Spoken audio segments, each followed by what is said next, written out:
Lily, I'm putting something on your forehead.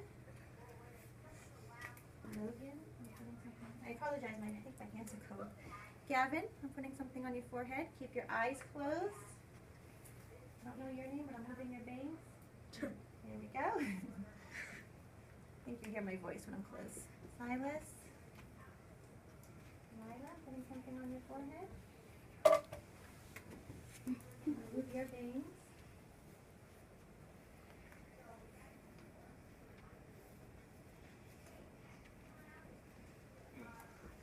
Silas, I actually have to do it again. Thank you. Okay. Katie, I'm going to put something on your forehead. I'm going to move your bangs, okay? Almost done, everyone. Amelia, moving your bangs, honey. Luke, there we go. Sarah, I'm putting it on your forehead.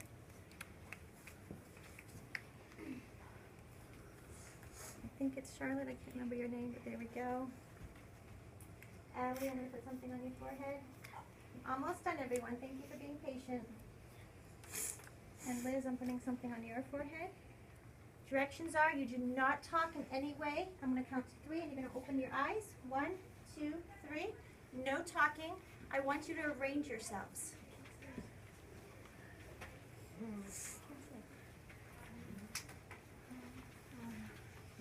No using mouths in any way.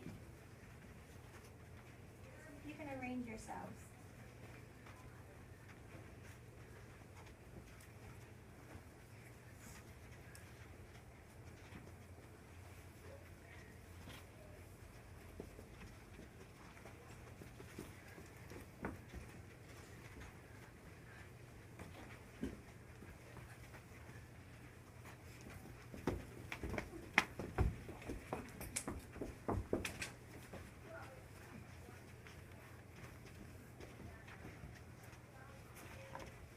About a minute, so let's see if we can figure out what we're doing.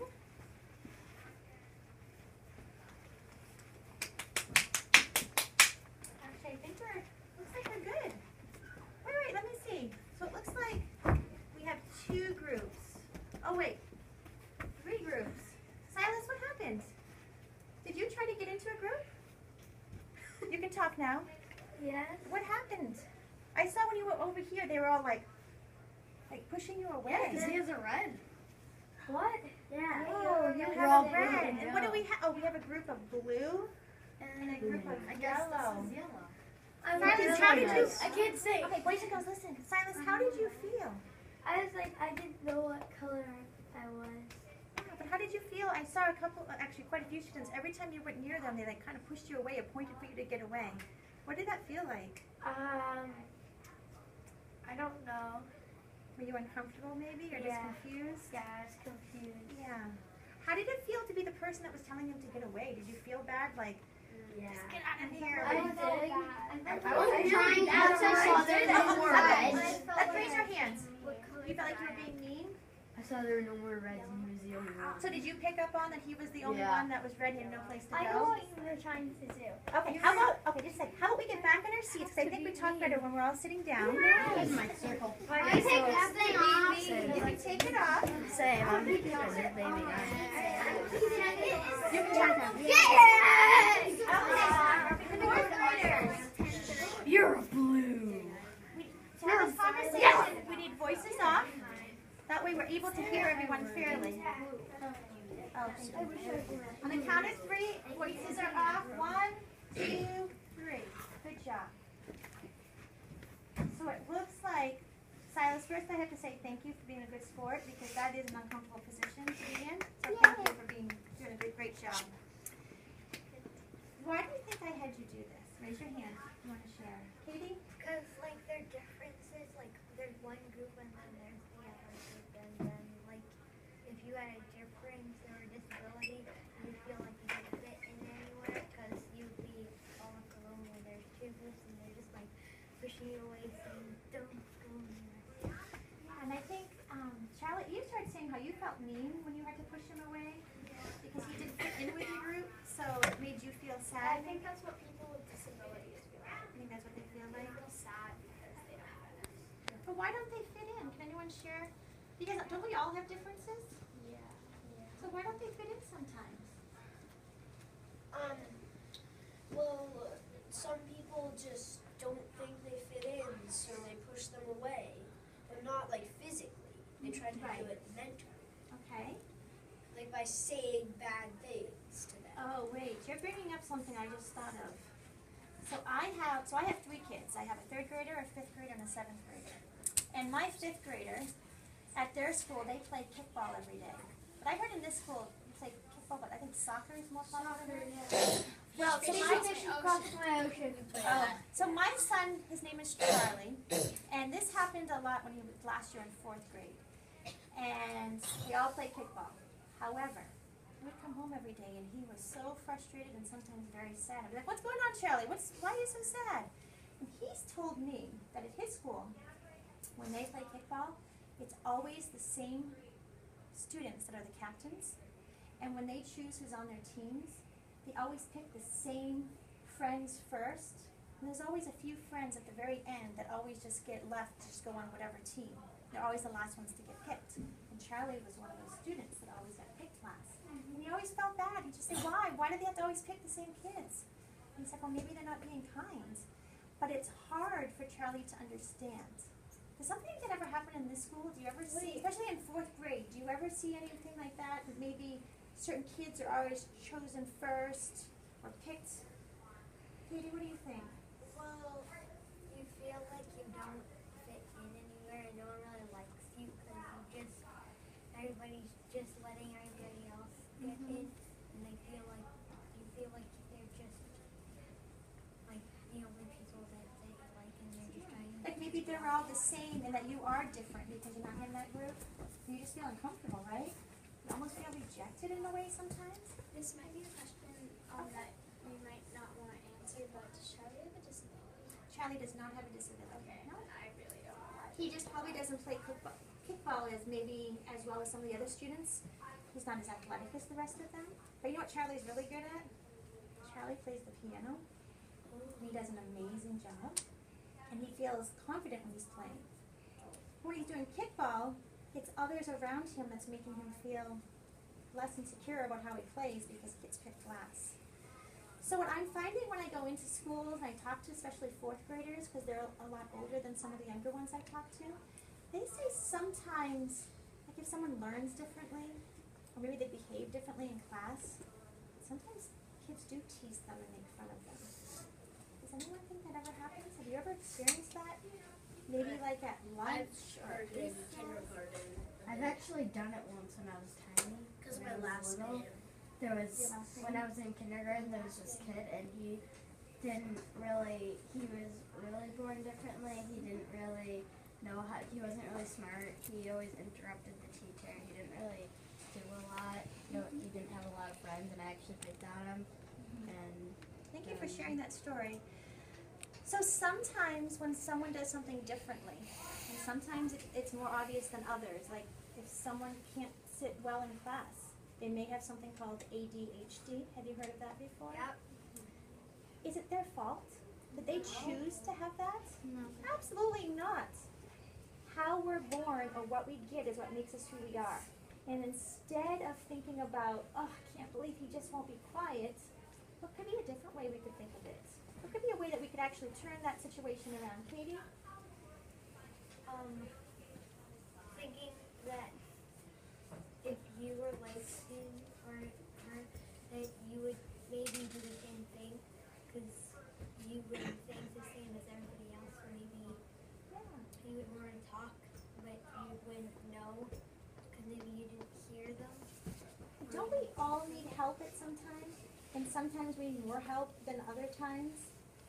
So what I guess the message I'm trying to really talk about right now is that when we think of the word disability, or we see someone that does something in a different way than us, or they're having a difficult time, instead of thinking about the disability or the part that they can't do very well, I want you to think about what they can do really well. Like, okay, he's not able to sit in class very quietly right now, but you know what? He is a great athlete, and it's okay if that's the way he is, because we're going to think about their abilities, right? So all these people we looked at could any of these people, did their disabilities stop them from doing something? No, not at all. And you know what? I actually just read this the other day. Does anybody know the books, the Captain Underpants books? Yeah, Brady does. Brady definitely does. Brady, you know those? So I just read that the author, he actually has 2 disabilities. And in this article, it mentioned that he has, I can't remember the first disability. The second disability, he has ADHD.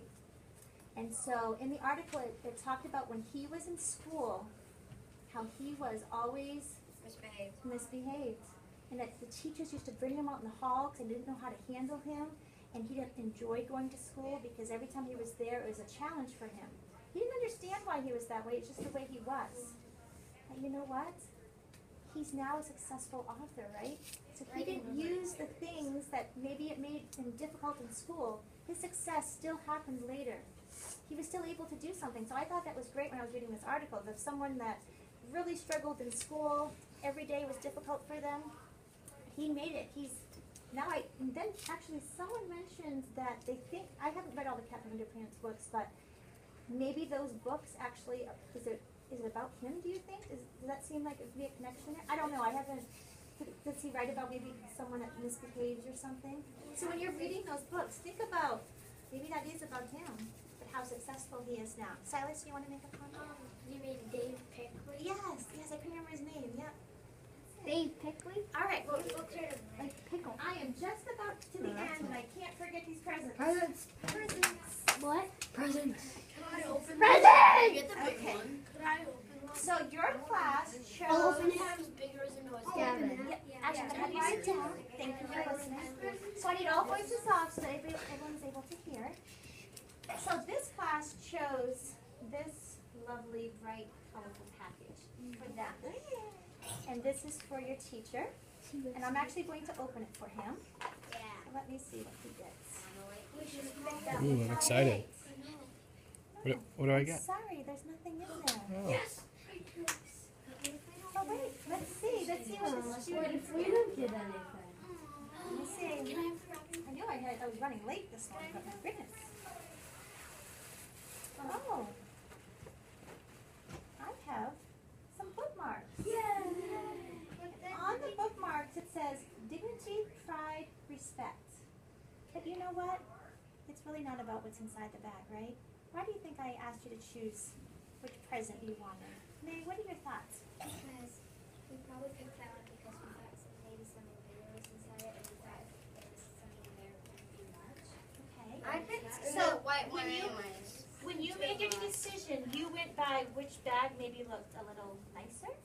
Has more colors, it's Bigger. this, unfortunately, I think my dog got a hold of this bag.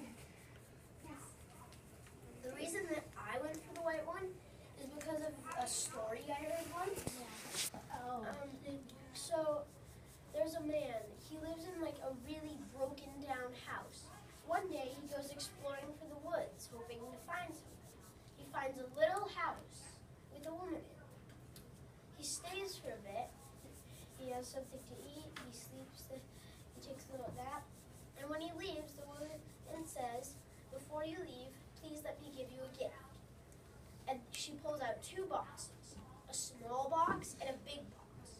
The man chooses the big box, and on his way home, he decides to see what's inside. When he opens the box, a ton of evil spirits, monsters, demons come out. And then he goes back and gets the small box. And when he gets home and opens the small box, there's tons of gold, jewels. Thank you for sharing that story. So it is similar to what my message is that we really don't know what's inside these bags, right? I thought you were gonna trick us. Sometimes I put things in I this still bag. guessed a good one. Sometimes I put things in this bag. It's just whatever I throw in the morning. I'm pulling things together. But my point is, you Me too. never know what's inside the bag until you actually look inside the bag, right? You never know what a person is like until you start to get to know them, right? So sometimes I think we make judgments about people by looking at them, by maybe the way they're behaving, by the way they're doing things differently. But we don't know what that person is like until you really spend time with them. So we really make it a point to try to make judgments very fast, right? Just like if we were person, we wouldn't know that he is one of the most brilliant people in the world right now, right? Unless you until you spend time with him. And at first, you may not want to have a conversation with him because maybe he looks differently, uses something to talk differently. But if you had a conversation with him, you may learn some amazing things, right? All right. Well, it's actually, this is the end. I do want to give you, I want